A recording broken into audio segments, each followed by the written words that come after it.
Hello दोस्त, question कह रहा किसी वृत्त के केंद्र पर एक जीवा द्वारा बनाए गए कोण का वृत्त के परिधि पर किसी भी बिंदु पर बनाए गए कोण से अनुपात क्या होगा।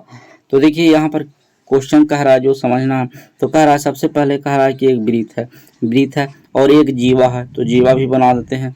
तो जीवा इस तरीका से मतलब दोनों जो परिधि होता है जो दो जगह पर काटता है उसके अंदर वाला जो लाइन होता है उसको जीवा कहते हैं।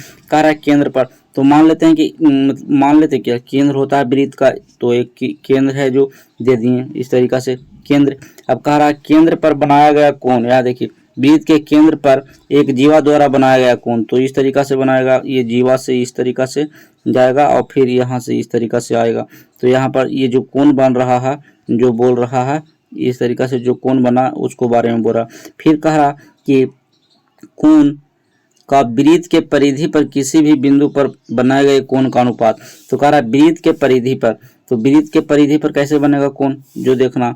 तो यहाँ पर देखिए कैसे बनेगा, ये है यहाँ से इस तरीका से बनाना है, इसको से नहीं दिख रहा, यहाँ से देखिए इस तरीका से बनाना है और ये बिंदु से इस तरीका से बनाना है। ये बन गया वृत्त के परिधि पर कोण बन गया एक, और एक केंद्र पर बन गया इस तरीका से कह रहा। तो कह रहा उनके अनुपात पूछ रहा। तो यहाँ पर देखिए पहले कह रहा है केंद्र का, अब फिर कह रहा है परिधि का। तो पहले यहाँ थीटा होता है तो यहाँ 2 थीटा होता है, ये तो थ्योरम हमको पता ही है, सबको पता है ज्योमेट्री में। तो अब इसको अनुपात में बोल रहा है, तो सबसे पहले केंद्र वाला बोल रहा है तो 2 थीटा हो जाएगा, फिर हो जाएगा थीटा, तो दोनों को रेशियो करेंगे, थीटा थीटा कट जाएगा तो 2:1 इसका सही आंसर हो। मतलब ये है जो कॉन्सेप्ट पता होगा तब ये सोल्व हो पाएगा।